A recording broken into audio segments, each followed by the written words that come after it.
Cristiano Ronaldo, vai embora Cristiano Ronaldo, mete, bateu, golo. Balotelli, Aguero! Posse de bola para Portugal, vai Éder, chuta!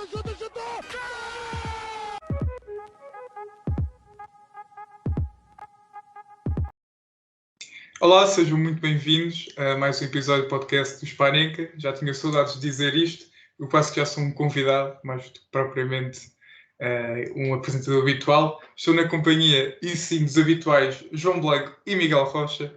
Estamos aqui com a presença ilustre de João Gil Teles. Bem-vindo. Obrigado, o prazer é meu.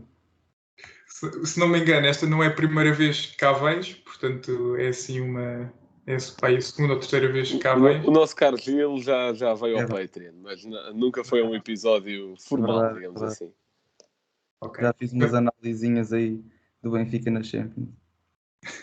Muito bem, portanto, nós estamos assim tão à vontade com o Gil, nós vamos tratá-lo por Gil porque, para quem não sabe, o Gil foi nosso colega de escola, portanto é que estamos assim tão à vontade com ele. Portanto, se houver aqui ritos durante o episódio, pedimos a desculpa, mas estamos bastante à vontade.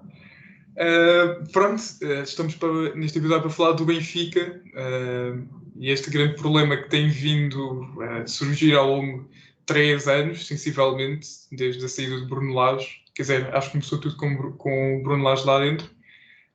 Portanto, Gil, falando da direção, achas que a direção tem culpa, tendo em conta que já tivemos Luís Filipe Vieira como presidente, agora Rui Costa, a direção tem culpa naquilo que está a acontecer ou não?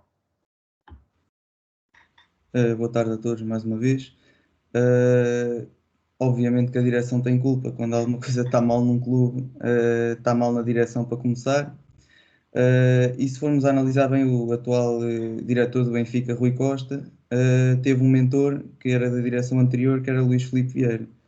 Portanto, é normal que estejamos a ver alguma continuidade na direção do Luís Filipe Vieira aqui com o Rui Costa, apesar de eu ver bastantes diferenças e gostar disso, mas obviamente que Rui Costa assistiu durante muitos anos à direção do Luís Filipe Vieira, foi o seu braço direito, portanto ainda há muitos processos implementados no Benfica que vêm dessa antiga direção.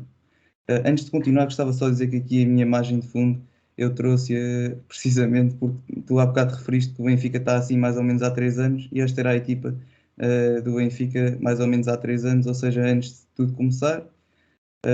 Temos cá algumas caras que não são bem recordadas pelos adeptos, como por exemplo o Gabriel, mas depois temos outras como o Dias Ferro na sua altura áurea, por assim dizer, e outras caras que nos lembram do bom Benfica, portanto eu estou aqui para recordar também esse momento em comparação com a atualidade. Bem, Blanco, acho que és aquele que está mais desejoso de falar. O que é que tens a dizer sobre a direção ou as direções do Benfica?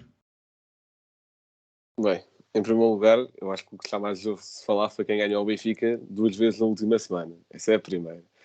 Em segundo, Isso fica para o fim. Já que estamos numa de justificar fundos, eu justifico também o meu. A minha imagem é o segundo para alguns, o melhor médio da Liga, ou pelo menos era até há pouco tempo, ou depois de uma boa exibição contra o Spartak era. Aquele médio que parava tão poucos contra-ataques e que tinha tanta chegada à zona de criação. Eu gostaria de perguntar onde é que ele anda, como é que ele está, porque ele foi para lá porque estava lá o seu mentor e agora foi-se embora. Gostaria só de perguntar como é que ele está também. Lancem esse apelo. Mas, quanto à direção do Benfica, nós fizemos um episódio parecido com este há sensivelmente um ano com o João Tibério, dos projetos do Benfica Independente. E foi o nosso primeiro episódio.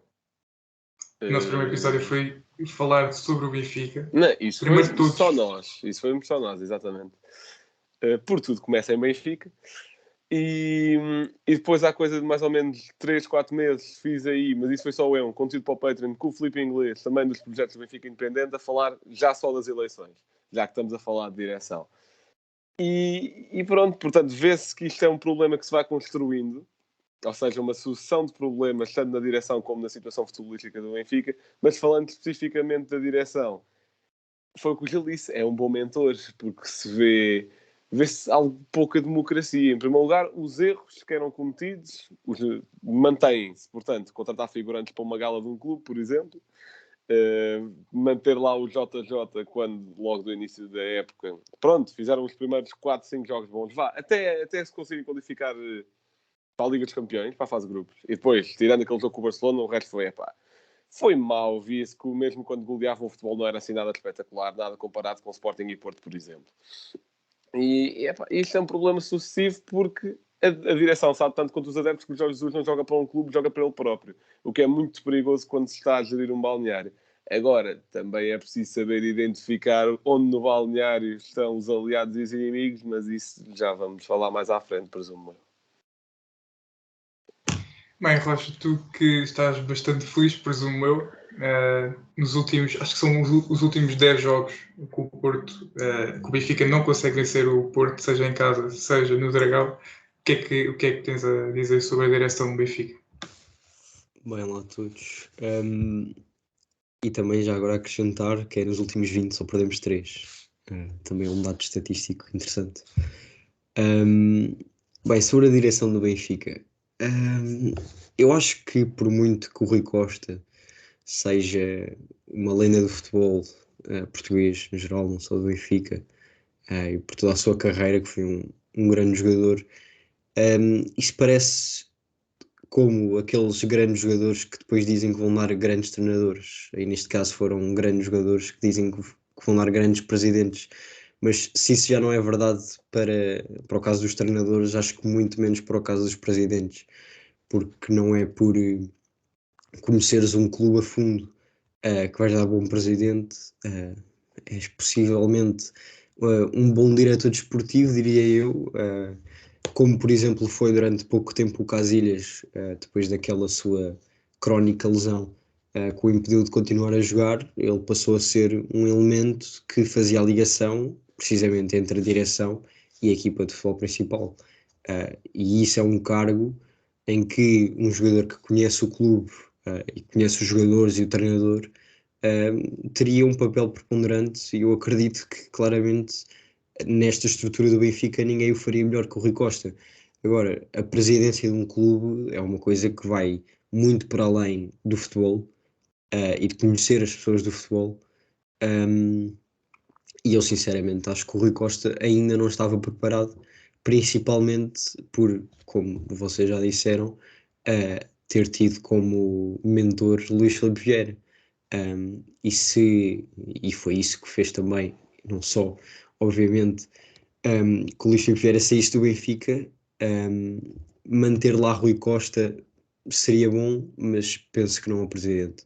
E isso agora está-se a demonstrar, principalmente no episódio que aconteceu no dia anterior à conferência de imprensa do primeiro Porto Benfica para a Taça de Portugal, em que tanto Jorge Jesus como Sérgio Conceição estavam expulsos, e portanto foi o João de Deus a dar a conferência de imprensa, e em que disse à vontade que o Jorge Jesus tinha encontrado com o Marco Braz, presidente do Flamengo, sem qualquer tipo de problema, e que Rui Costa tinha deixado. E vir no dia antes de um clássico dizer isto aos adeptos é claramente dizer que, primeiro, o presidente não tem mão no treinador, e segundo, que o treinador não está totalmente focado no projeto da equipa, porque mesmo que digam que foi por serem amigos ou o que quer que seja, não passa uma boa imagem do treinador e muito menos do presidente. E eu acho que um dos grandes erros do Rui Costa foi ter ficado calado durante tanto tempo, e a única coisa que disse foi eu e o Mr. Jorge Jesus chegámos a um acordo para a rescisão do contrato. E dar isto como justificação aos adeptos do Benfica, eu, se fosse do Porto, não ficaria contente. Bem, concordo com tudo aquilo que foram dizendo até agora, e só quero salientar uma coisa que está relacionada com esta última conferência de imprensa do Jorge Jesus com o Rui Costa, que é: os segredinhos mantêm-se. Ou seja, aquilo que se passa dentro do Benfica mantém-se e não sai cá para fora. Ou seja, não foram imensos jornalistas à conferência de imprensa e não há tempo para perguntas, foi só um abracinho que deram ali no meio e foram-se embora. Ou seja, os adeptos ficaram sem saber o porquê. Porque é que se o Jorge Jesus, apesar da decisão para mim ser um bocado óbvio do porquê dele ter saído, porque não há resultados, não há títulos, mas pronto, depois não temos mais justificação nenhuma porque vai ser o Nelson Veríssimo até ao final da época, e porque é que não se vai buscar algum treinador. Temos aí vários treinadores muito bons no mercado e não se vai tentar. Quer dizer, teve-se a dar não sei quanto dinheiro ao Jorge Jesus e agora não se pode tentar, por exemplo, um Paulo Fonseca. Não sei o porquê. Mas enfim, portanto, acho que também aqui temos outro problema, que já foi mencionado por toda a gente, que é Jorge Jesus. Eu, o Bruno Lage, sinceramente, não consigo atribuir muitas culpas daquilo que foi o início desta destruição do Benfica, porque era um homem que fez grandes resultados e de um momento para o outro parece que a equipa deixou de estar com ele. E ele acabou mesmo por sair. E pronto, veio Jorge Jesus, o que para mim aí é logo um erro. Mas que voltar ao sítio onde fomos felizes não corre muito bem, depois com todo aquele discurso de vamos arrasar, vamos ganhar isto tudo. Um investimento milionário que nunca foi dado ao Bruno Lage. O máximo que o Bruno Lage gastou foi no Weigl, 20 milhões de euros. E depois o Jorge Jesus tem direito a 100, de um momento para o outro. Portanto, e todo o dinheiro gasto por Jorge Jesus, seja na primeira época em que gastávamos os 100 milhões, tanto esta época em que ele também gastou vários milhões, por exemplo, e era Mitchuk 17, Meite 6, Gil Dias 1,5 milhão, mas vamos ver aqui os reforços, porque até agora foram poucos os que deram certo. Darwin está a correr muito melhor esta segunda época, mas ainda não justifica os 24 milhões. Everton, 20 milhões ainda não justificou. O Pedrinho também veio na altura de Jorge Jesus e pareceu-me a mim que o Jorge Jesus apenas o quis despachar, raramente o punha e despachou. Luca Waldschmidt foi o que foi. Otamendi, 15 milhões, foi dos poucos que justificou até agora. Lucas Veríssimo justifica e de que maneira os 6 milhões e meio investidos nele. Gilberto, 3 milhões, está a começar a justificar agora nesta segunda época. O empréstimo todo em boa custou 2 milhões de euros. Não justificou em nada, não jogou praticamente. Vertonghen na custo zero, claro, justifica. Elton Leite, 1,5 milhão, justificou na segunda época, mas esta época não sei o que é que se passa com ele. E relembrar que algumas saídas desta época 2021 foram Ruben Dias, logo após perdemos o playoff para o PAOK. Vinícius sai por empréstimo, Florentino sai por empréstimo, e acho que são assim os principais erros deste Benfica, foram ter deixado estes jogadores sair. Esta época trouxe o Yaremchuk para uma zona do terreno em que nós estávamos cheios de avançados, mas pronto, obviamente o Yaremchuk ainda não justifica os 17 milhões de euros. Vamos ver, acho que neste sistema de Nelson Veríssimo encaixa muito mais. O Meite não faz nada, Gil Dias também mostrou estar muito fraco. E pronto, das saídas acho que o Benfica teve bem, deixar sair Pedrinho e Waldschmidt. O Nuno Tavares também me pareceu um bom negócio, não me parecia dar assim um grande jogador.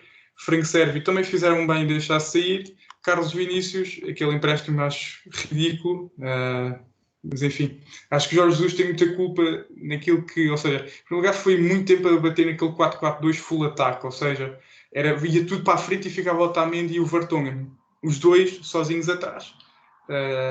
E depois, pronto, sabemos que o Otamendi e o Vertonghen não são os centrais mais rápidos e pronto, levaram imensas bolas nas costas e sofrimos muito com isso. Pois, saem estes jogadores todos, não é capaz de sair Pizzi, não sai André Almeida, não sai Tarate, que acho que para mim são os 3 principais problemas dentro do balneário. Porque Pizzi já é o segundo treinador que manda para a rua, independentemente dos números que tem, e podia ser o melhor do mundo, mas mandar 2 treinadores para a rua é muito estranho, parece-me alguém que não está satisfeito. O Tarate, cada vez que entra, são mais os passos que erra dos que os que acerta. Portanto, acho que há aqui muitos problemas. Jorge Jesus não encaixou, acho que nunca teve mão no balneário, e acho que o grande erro de Jorge Jesus foi ter metido o Otamendi logo a capitão. Eu tinha falado disso na altura, porque é frio o orgulho de muita gente, não é? Ou seja, o Otamendi de repente passa Vlaco Dimos, passa Grimaldo na hierarquia dos capitães.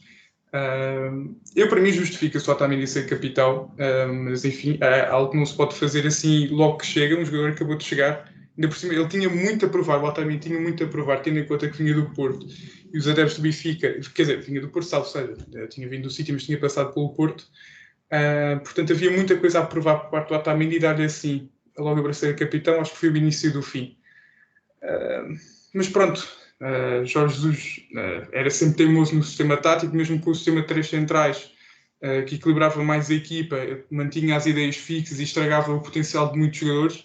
Por exemplo, Everton, que ele metia sempre o Everton a ir para o meio. O Everton é um jogador de linha, e viu-se isso agora contra o Porto. Sempre que ele estava na linha, desequilibrava, causava problemas.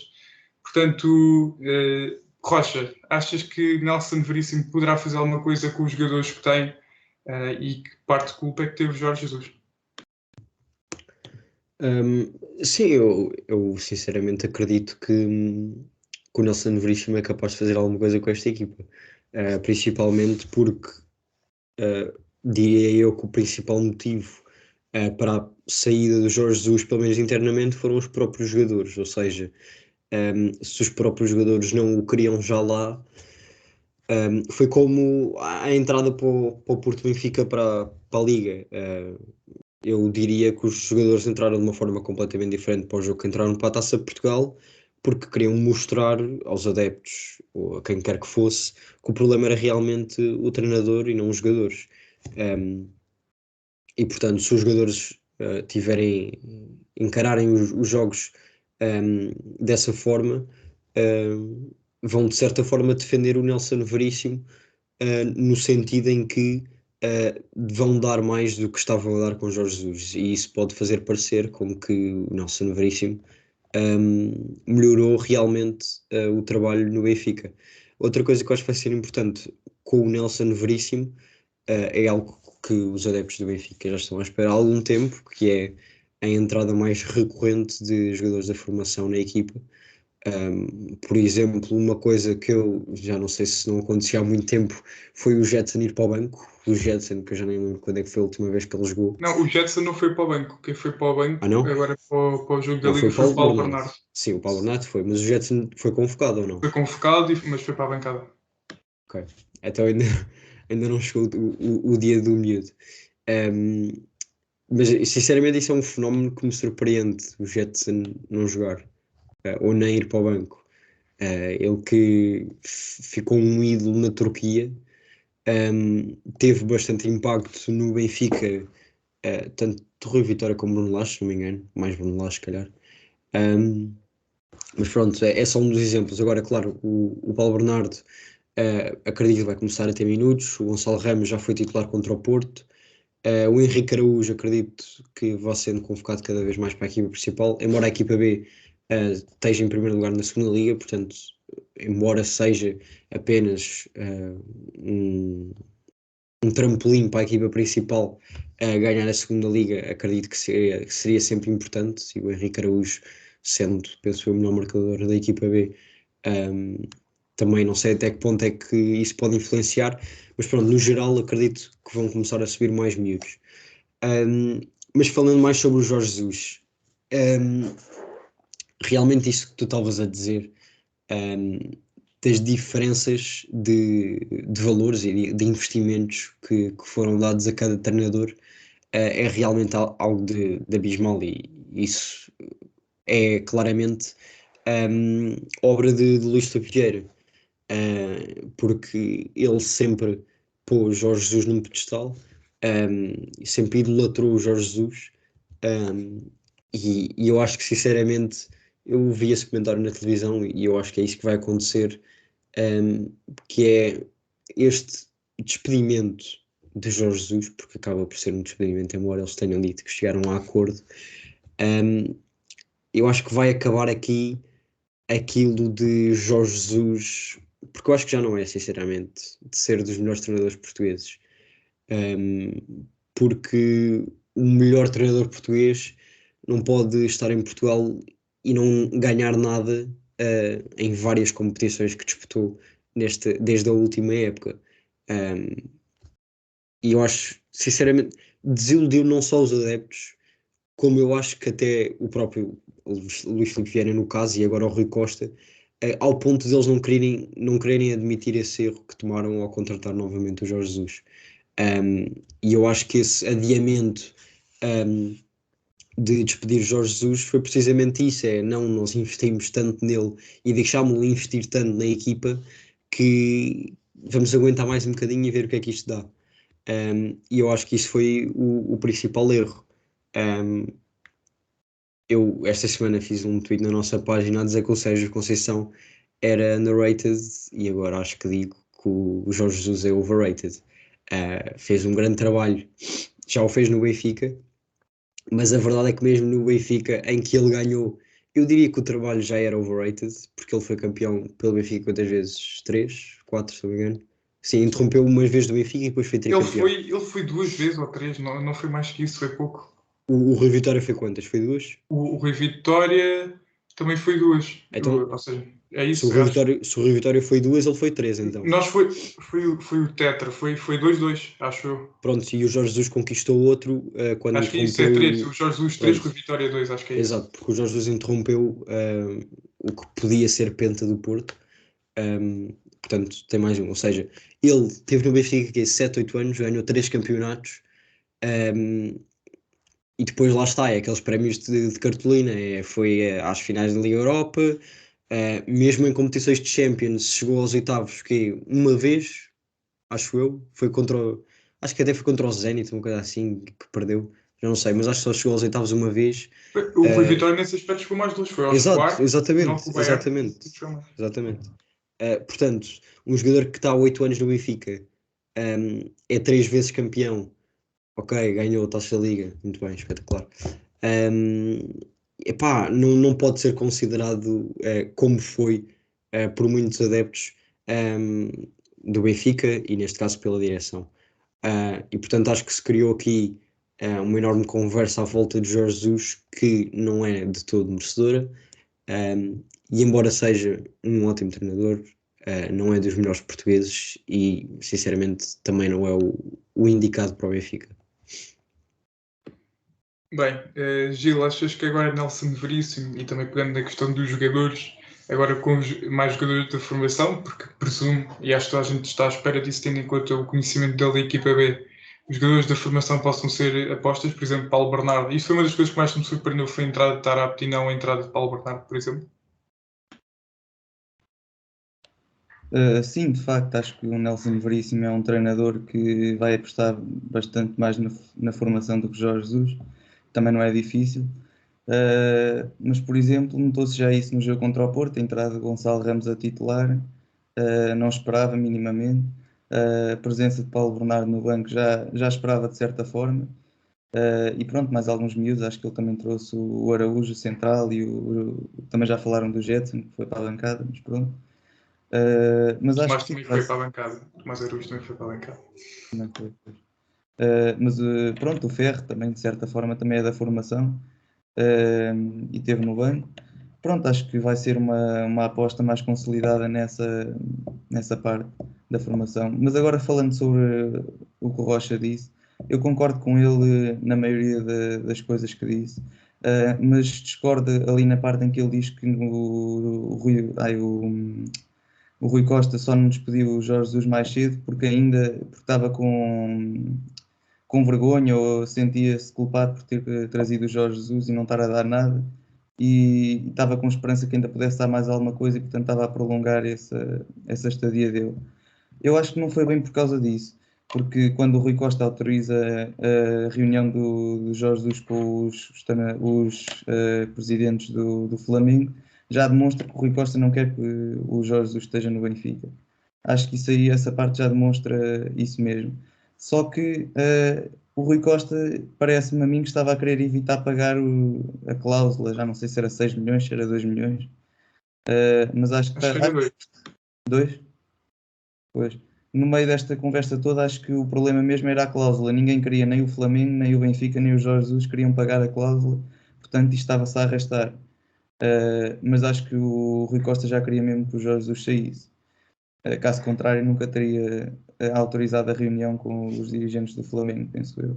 Mas isso então foi um dos erros, é não assumir isso, não só perante os adeptos, como perante o próprio Jorge Jesus, diria eu, porque o João Deus para a conferência de imprensa veio dizer que não, foi só um encontro de amigos e o foco era todo no Benfica. Eu acho que a comunicação é que foi dos principais erros do Rui Costa.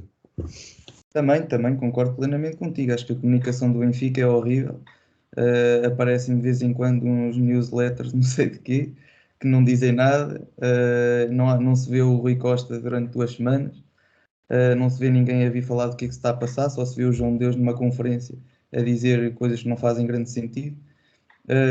E enquanto, por exemplo, no Porto temos um Francisco J. Marques que está constantemente a martelar e a vir à televisão dizer qualquer coisa.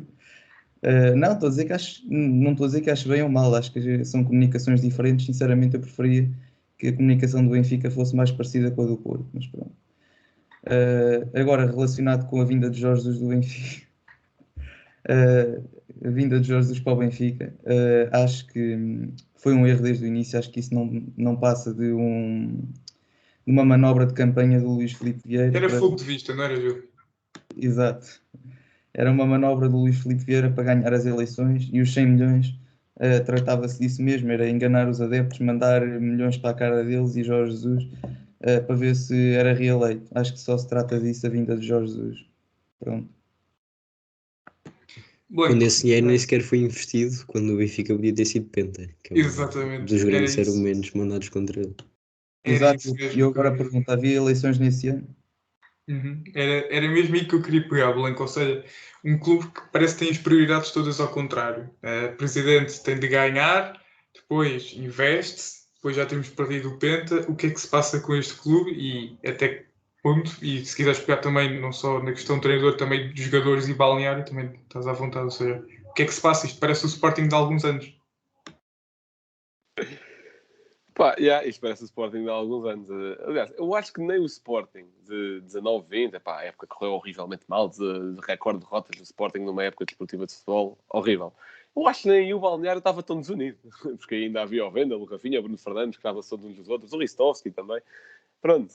E aí, muito pouca malta culpa aos jogadores nesse sentido. Agora, se formos falar de jogadores que talvez não estivessem tanto lá com a cabeça, podemos ir falar ali de 2018, mas isso é outra questão. Pegando na questão Benfica, ou melhor, primeiro na de Jorge Jesus. Jorge Jesus, eu não duvido que seja um dos melhores teóricos do futebol português de sempre. Não duvido. Ele sabe muito sobre futebol. Agora, não é isso que faz um treinador. Quer dizer, é isso, mas não só. E Jorge Jesus peca muito em duas coisas, que é, uma, trabalha para si próprio, o que faz com que a sua gestão de grupos e de equipas não seja a melhor. Chamar ao Pizzi de sonso, está bem que o Pizzi se calhar até o é, mas não é a melhor coisa de se fazer. Já falámos aqui nas últimas semanas, acho que mencionei isto mais que uma vez. Aquela questão com o Pedrinho, a questão com o Everton. Está bem que o próprio Ferro estava a cair de rendimento, mas baixaram, rebaixar. Ia encostar o Gabriel completamente. O Samaris, que era um dos capitães, mandou para a equipa B. É importante. Então, agora vou meter outra questão meio do raciocínio, que é como é que ele resulta no Flamengo e aqui não resulta? Há muito ego no balneário do Benfica, ou havia pouco no Flamengo, não tem nada a ver com isso? É assim, obviamente que eu não sou um estudioso do Flamengo, né? E lá está, tu sabes bem que acompanhas mais futebol brasileiro do que eu, pelo menos. Eu sei básico dos básicos, se calhar não isso, se calhar nem isso. Mas, pelas notícias que se vão vendo, nota-se que há mais ego no balneário do Benfica. Foi o que tu disseste. Haver um jogador com o poder de despedir treinadores, sejam eles maus ou bons, é perigosíssimo. É algo que não pode acontecer em nenhuma equipa. Ponto. Não pode. O André Almeida, eu acho que, pelo menos eu não noto grande influência de egos. Eu acho que apenas o gajo é mau, ou que é curto, dá para o Benfica. Mas a nível de rendimento, não acho que seja tanto a nível de ego e influenciar balneários, pelo menos na minha perspectiva, mas isto também é uma perspectiva de fora. Portanto, posso não conhecer tão bem. E eu acho que essas são as duas questões em que os adeptos do Benfica se focam mais, mas eu acho que o Pizzi é um problema 1000 vezes maior. E pronto, e depois há ali jogadores, se calhar até querem mesmo estar ali, se calhar até querem jogar mesmo. O Otamendi é logo o primeiro que me vem à cabeça, mas que não conseguem. Não dá para fazer aquilo sozinho, como é óbvio. O Gilberto, olha, craque. A grande revolução que o Gilberto fez no seu jogo individual. E depois lá está, depois também, por exemplo, o Vertonghen. O Vertonghen eu acho que até tem estado minimamente bem pelo Benfica, mas também nota-se que ele não se quer chatear muito. Ele está lá para jogar porque sim, porque gosta, mas não porque dar tudo pelo símbolo. Aí desporto e concordaria a época passada. Esta época já não concordo. Parece-me, lá está, longe de ser um problema do Benfica, mas normal, só. Agora, e lá está, mas isso é questão de gerir balneários. Agora, o Jorge Jesus também tem outro grande problema, que é teimosia. Mas isso é teimosia tática, que é insistir em André Almeida à central quando tens o Morato. E tal, mas ele não é destro. Se ao menos houvesse uma equipa campeã nacional que usasse um esquerdinho como central pela direita. Não me estou aqui a lembrar de nenhuma. Depois, tens meter o Tarabto quando tens o Paulo Bernardo. Mudar de ataque a cada jogo. Sim, que eu não sei quantos jogos. Esta época que o Benfica usou o mesmo ataque. É para manter toda a gente descansada. É para fazer gestão de plantel, tenho a certeza. Ou é porque não há rotinas entre nenhum. Ou é porque é a bola para o Rafa e rezar um bocadinho, faz lá uma assistência. É isso? É que eu não Isto sei. nem é tanto para o Rafa, esta época é para o dar. O Rafa tem 15 assistências no campeonato, olha lá o que é. São números ridículos. Não, calma. Não tem 15 assistências no campeonato, tem 15 assistências Na esta época, época. pronto, na época toda, nas competições todas. Mas, é algo ridículo, é algo muito bom mesmo. É a melhor época do Rafa a nível individual. Pena ser nesta equipa. Aliás, eu acho que não posso chamar uma equipa, é um plantel. É um plantel que tem alguém designado para ser treinador. Agora, quanto ao Nelson Veríssimo, o Rocha disse que acha que ele ainda pode fazer alguma coisa de boa. Eu sinceramente acho que não. E a culpa não é dele, coitado. Nelson Veríssimo até me parece... Aliás, aqui, tiro-lhe o chapéu, porque realizar um treino no dia em que a mãe falece e depois ir no dia a seguir jogar um clássico, tiro-lhe o chapéu. É uma pessoa extremamente profissional e bastante comprometida com aquilo que faz. Nota-se logo aí. Mas não acho que seja a ver com a capacidade dele. Eu acho que enquanto não se limarem algumas arestas do Benfica, que eu não sei se o Nelson Veríssimo tem poder para limar, e aqui falo mais do balneário, até podia ser o Guardiola. Eu duvido que o Guardiola agora ganhasse alguma coisa com o Benfica. Esta época ou não a seguir. Duvido. Mas eu quando digo não é ganhar. Porque eu acho que ganhar o Benfica também já não ganha. É sobreviver, não é? Exato. E tentar jogar um bocadinho mais. Pois. É mais desse aspecto. Eu acho que... Mas lá está. Mas isso é com esta equipa. Agora, se do nada, no próximo 1, 2, 3 meses, vierem para aí 5, 6, 7 putos da B, vêm revitalizar aqui um bocadinho a coisa. Normalmente, são estes miúdos, que sentem mais o clube, tanto no Benfica como noutro sítio qualquer. Revolucionar aqui um bocadinho mais. E viu-se. O Paulo Bernardo, quando foi o segundo gol do Porto, levanta-se, começa a gritar com as pessoas. Mas imagina, nós temos lá gente que sente o clube lá dentro. Olha, o Otamendi, o próprio Gilberto, o próprio André Almeida, não é? Quando é expulso e enfrenta o Estádio do Dragão todo a bater no circuito. Vai ser o André Almeida a fazer isso. Ser o André Almeida a fazer isso. O André Almeida bateu no peito depois de ter prejudicado o Benfica. É isso, e se os adeptos do Benfica preferem que o jogador saia depois de ter sido expulso a perder contra o maior rival, ou o Sporting, qualquer que seja, e depois, não, está tudo bem, porque ele bateu no peito e disse umas coisas... Ninguém o desculpa. E se tu fores ver... E se forem a ver, o segundo amarelo do André Almeida resulta por causa do mau domínio qualquer jogador de futebol profissional com aquela idade, com aquela experiência, devia saber fazer. Não, atenção, eu nesse aspecto culpo o Nelson Veríssimo por meter o André Almeida a lateral esquerdo num clássico. Já não tem a idade que tinha, ou seja... A época de 2012 resultou bem. É isso, ou seja, há uns anos atrás, quando ele tinha alguma velocidade, resultava. Agora, o André Almeida veio de uma lesão gravíssima da época passada. Andava a jogar a central e sempre que havia golos contra o Benfica, era normalmente ele que punha toda a gente em jogo ou não o conseguia acompanhar.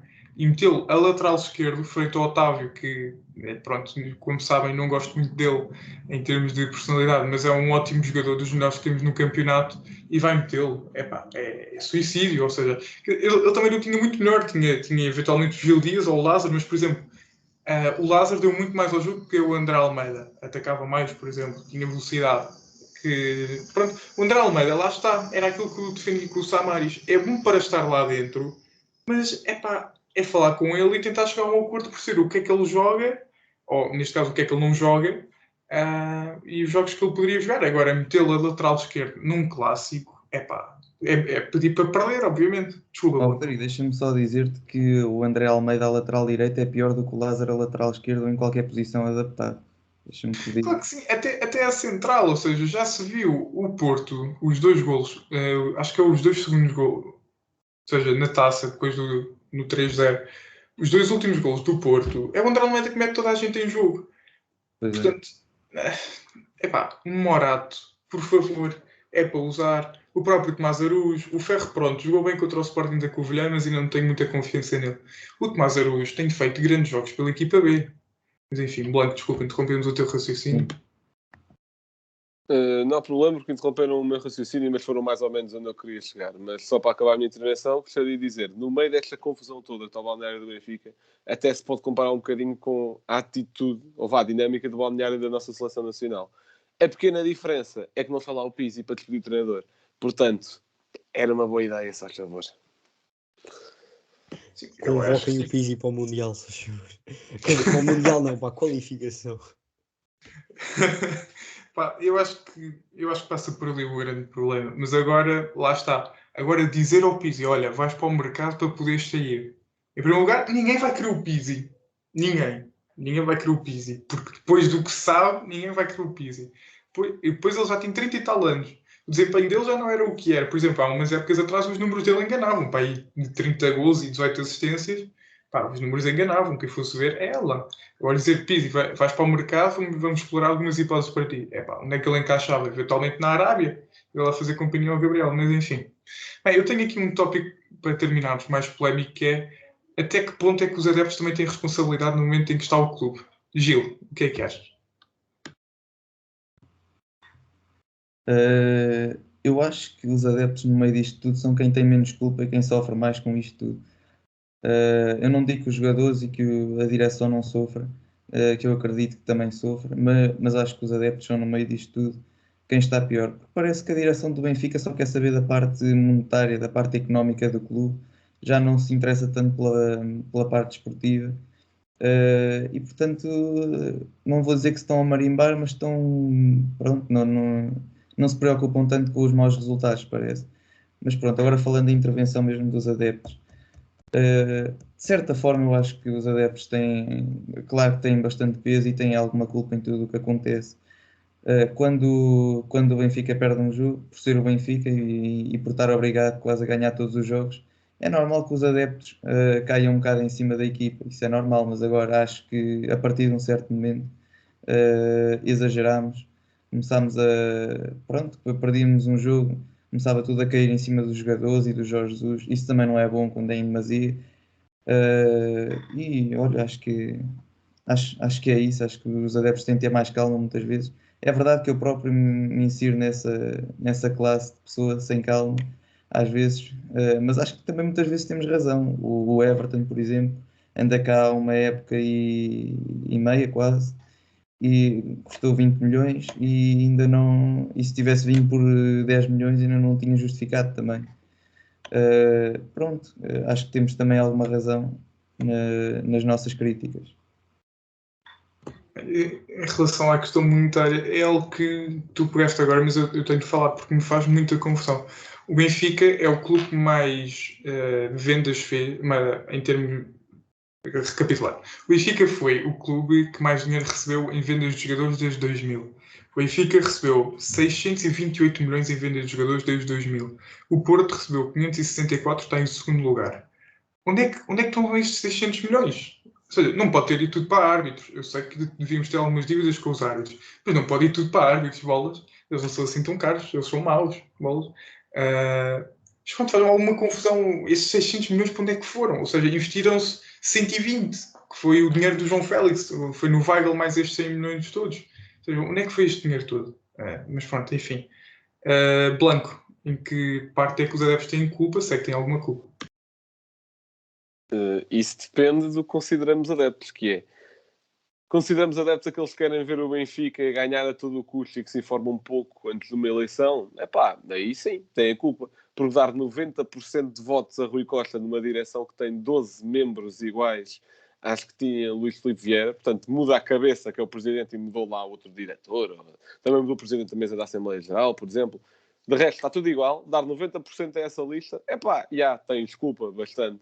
Até porque isto, lá está, isto foi uma massa adepta benfiquista que foi influenciada por 20 anos de ganhar de que forma for.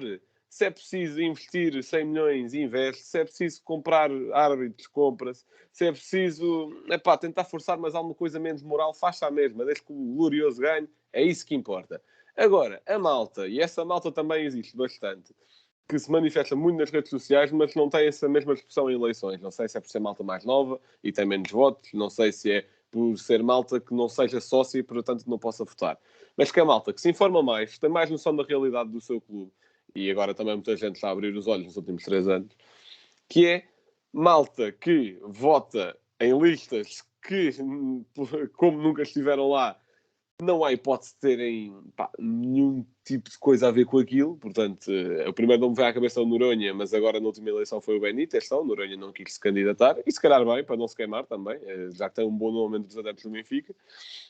E pronto, e essa malta tende a ser mais isenta na sua análise. Só uma coisa, e seja um bocado relativo, porque não se querer queimar é um bocadinho optar pela parte pessoal do que pelo Benfica, porque se ele se candidatou da Não, primeira vez sim, contra claro. o Luís Filipe Vieira era para ganhar. Quer dizer, o Luís, o que Ele não se Noronha candidatou desta disse vez foi, para não perder, basicamente foi o isso. Noronha disse que não se recandidataria mais desde que perdeu com o Luís Filipe Vieira. Pronto, é um homem de palavra nesse sentido. Pronto, nesse sentido sim, mas lá está, isso é política que nem é do meu clube, portanto falar às vezes sobre isso até é um bocado perigoso, mas se calhar falar do meu clube também.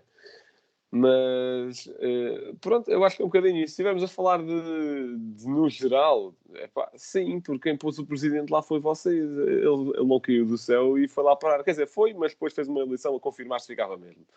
Mas, dentro de campo, obviamente os adeptos não têm a culpa. Os adeptos do Benfica reclamam porque o Benfica é um dos 3 grandes clubes deste país e tem a obrigação de ganhar quase todos os jogos em que entra, numa boa fase, numa má, no que seja. E, obviamente, que se isso não acontece, os adeptos começam a apontar culpas, começam a reclamar melhores resultados, porque é isso que eles querem ver, é isso que eles investem, é isso que eles pagam balúrdios em bilhetes para ver, é para isso que eles fazem quilómetros e quilómetros para ir a um estádio. E horas, se calhar a Liga também marca tipo 10 da noite ao rei. Portanto, é isto, sim. Bem, estava aqui só a fazer o meu momento de homenagem ao Pedro do Futebol 120, aqui chazinho. Mas Rocha, para ti, os adeptos têm culpa ou não? Eu acho que isso é igual em todos os clubes, portanto não vou falar especificamente dos adeptos do Benfica. Os adeptos de qualquer clube têm culpa no que podem influenciar. E como o Blanco disse, os adeptos influenciam na escolha do presidente. No caso do Benfica é um bocadinho diferente dos outros, porque já sabes como é que funciona o processo eleitoral, em que os votos não são exatamente iguais para todos. Ainda assim, e pondo-me um bocadinho fazendo de advogado do diabo, os adeptos que têm precisamente essa valorização no seu voto, digamos assim, deveriam ter um bocadinho e mais que os outros de responsabilidade, ou seja, pensarem e refletirem o que era melhor para o clube. E lá está, um homem como o Rui Costa ganhar com 90% dos votos, também não acredito que tenha sido o E melhor. já agora, Rocha, deixa só dizer uma coisa, eu esqueci-me Sim. há bocado de dizer. Também no Benfica tem a partir. Porque tu disseste aquilo de cada. Não ser uma pessoa um voto, mas isso também acontece no Sporting. Agora, o Benfica tem uma particularidade, que é as casas do Benfica também votam. As casas, exato. Exato. Há X votos para cada casa, não sei se isso altera de casa para casa, mas também é algo que influencia. Sim, acho que no caso das casas altera consoante os anos que existem. E portanto também há aí muito jogo de bastidores na atribuição do valor de cada voto dessas casas. E portanto lá está, por isso é que disse que o processo eleitoral não era exatamente o mesmo. Olha, uma coisa que o Rui Costa podia mostrar que era diferente do Luís Filipe Vieira era fazer uma certa reestruturação nesse processo eleitoral, e se era uma reforma estrutural do Benfica, que eu acredito que muitos adeptos iriam valorizar, eu pelo menos acho que ia ser assim. Mas voltando ao tópico, culpa dos adeptos, lá está, acho que só na eleição do presidente. Quanto ao resto, acho que é difícil atribuir culpas a adeptos quando eu diria que pronto, os adeptos do Benfica fazem o trabalho deles, que é reclamar quando têm de reclamar e apoiar quando têm de apoiar. Por exemplo, nestes 2 jogos foram ao Dragão, 2 jogos às 9 da noite, fora. Lisboa ao Porto são 300 km. Num dos jogos foram, já sabendo que o seu treinador tinha sido despedido e estava lá um homem que tinha sido posto a dois dias do jogo. Portanto, não sei até que ponto é que se pode apontar o dedo aos adeptos. Acho que só e apenas à eleição do presidente. Bem, eu concordo convosco até certa parte, porque acho que dentro de campo os adeptos também têm influência e isso aí acho que é uma coisa que se vê no Sporting e no Porto. Quer dizer, o Sporting, quando teve naquele pior momento com o Varandas, entre Claque e Varandas, não se podia estar no estádio, cheguei a ir algumas vezes e que o ambiente era terrível, ou seja, era bancadas a insultarem-se umas às outras. Isso ainda não aconteceu no Benfica. Mas o que é que foi bom? Em certos momentos ainda acontece mancadas insultarem-se umas às outras, não é por aí? Não, mas aquilo era péssimo. A Juveléu muitas vezes já nem estava a cantar, era só principalmente quando sofreu um gol, lembro perfeitamente. Olha, o jogo contra o Portimonense, sofreram o gol e era logo e ó varanda. Depois era a central a subir, etc, etc. Mas pronto, acho que o Benfica peca aí, porque principalmente no Estádio da Luz, acho que é muito. Eu ainda não vi nenhum jogo do Porto em casa, ainda tenho de lá ir ver.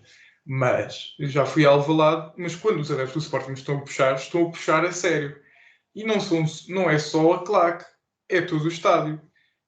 Portanto, acho que falta um bocado aí. Ou seja, os adeptos do Benfica, por exemplo, nós não temos claques, não é? Com rigor, nós não temos claques. Mas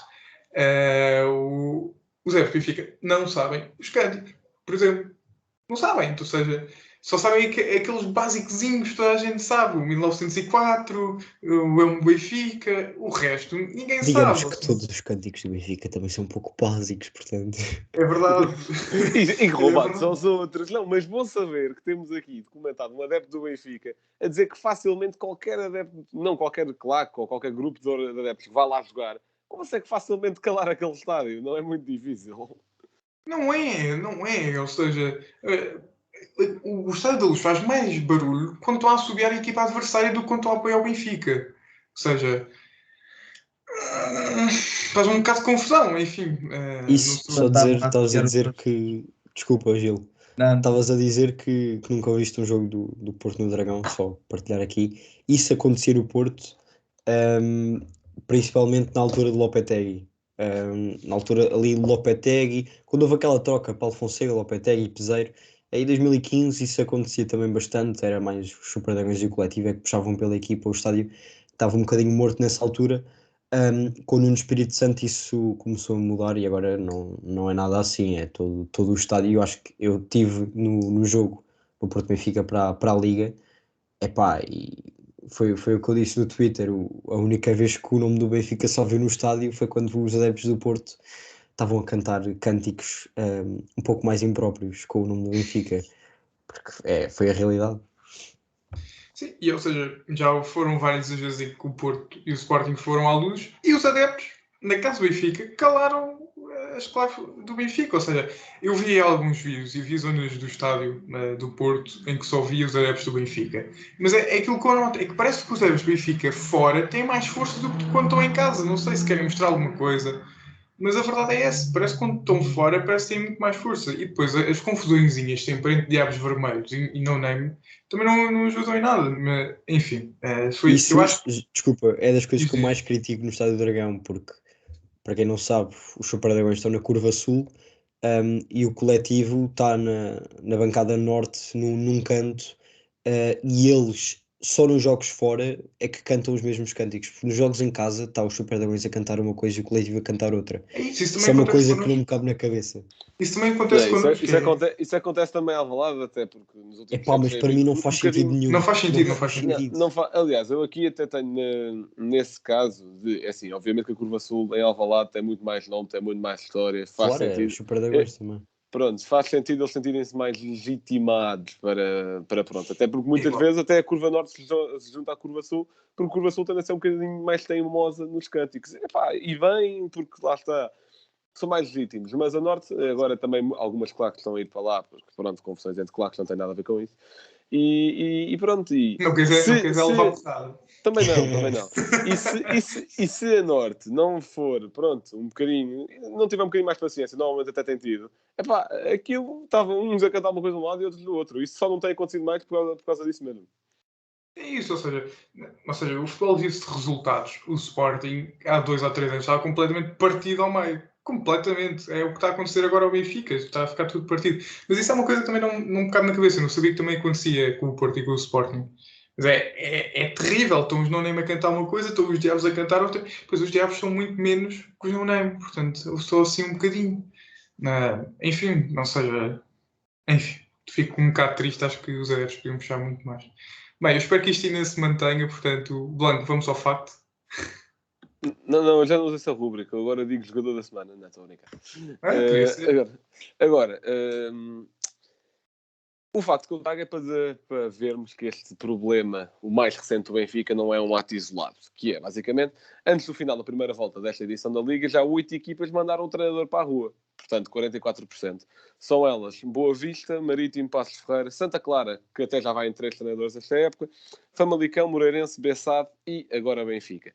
Portanto, muitos parabéns ao futebol português por apostarem nas continuidades do projeto. E isto aplica-se tanto aqui como na segunda liga, que pelo menos o ano passado, este ano não tenho a certeza, conseguiram despedir um treinador à terceira jornada. Muito bom.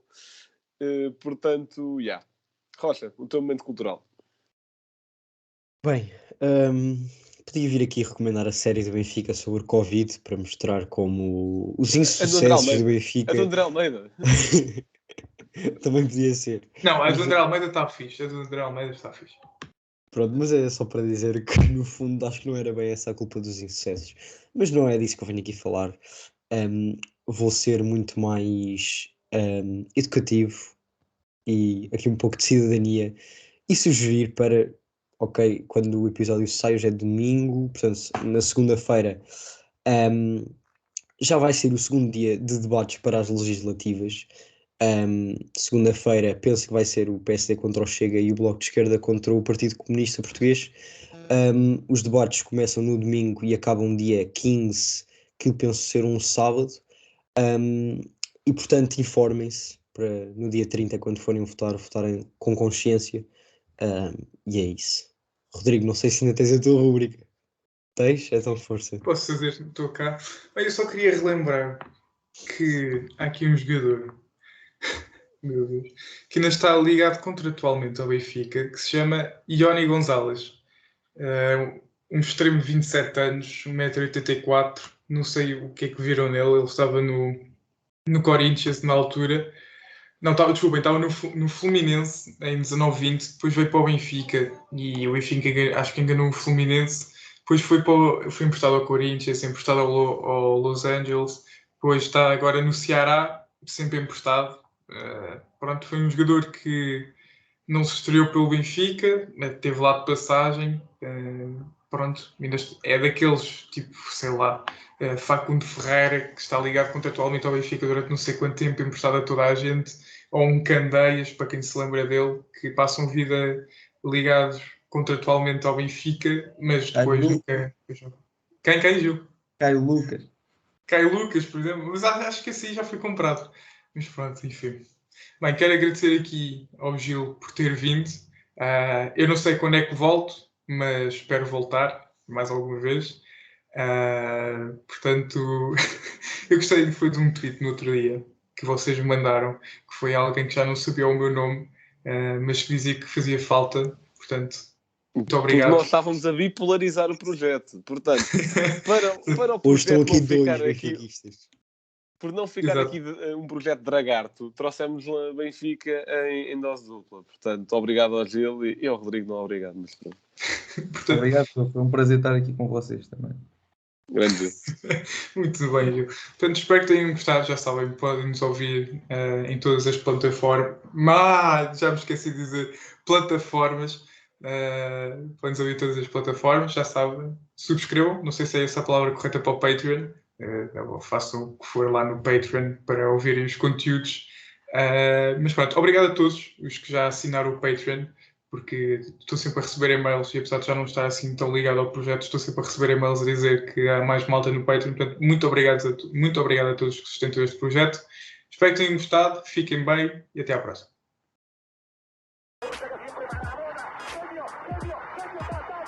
Liverpool 3-0. Corner taken quickly, Origi! Está jogado Cristiano Ronaldo, vai para Cristiano Ronaldo, mete, bateu, golo! Balotelli, Aguero!